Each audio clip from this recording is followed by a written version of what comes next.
Formal nang inihain ng Makabayan Block ang resolusyon para imbestigahan ang pagguho ng siyam na palapag na ginagawang gusali sa Angeles City, Pampanga na ikinasawi ng halos 30 individual. Yan ang ulat ni Sheila Natividad.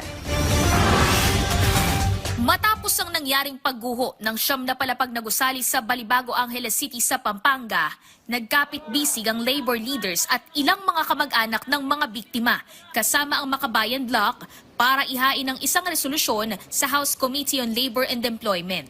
Ito ay para panagutin ang may-ari at mga private contractors ng gumuhong building na ayon sa mga naiwang pamilya ng nasawi, walang paramdam o ipinaabot na kahit na anong tulong sa kanila.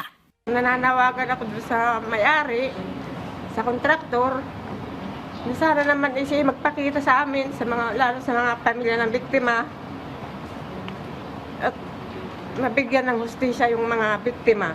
Umakyat na sa 30 katao ang nasawi sa nangyaring pagguho matapos ma-recover ang 2 pang katawan kamakailan sa pinangyarihan ng insidente.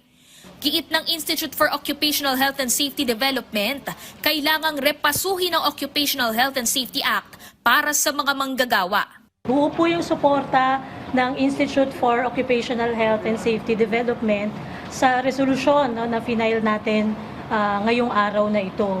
Ito rin po ay pagpapatunay na kinakailangan na talagang tumigil yung mga malalalang paglabag sa occupational health and safety, lalong-lalo na po yung nagdudulot ng kamatayan ng ating mga manggagawa. Para naman kay ACT Teachers Party List Representative Antonio Tino, hindi maaaring lumipas na lamang at makalimutan ang nangyari. Kaya po tayo nag-file ng resolution na to, initial na hakbang.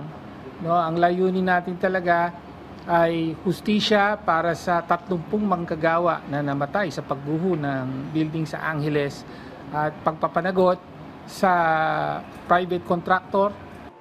Habang patuloy na nakukumpirma ang bilang ng mga nasawi sa gumuhong gusali, kasabay rin itong naibaon ang pangarap ng mga biktima. Sa pamamagitan ng resolusyong ito, umaasa ang mga manggagawa at kamag-anak ng mga biktima na hindi magtatapos ang kanilang kwento sa trahedyang ito, kundi may hustisyang maghihintay sa kanila sa bandang dulo. Sheila Natividad, para sa Bayan.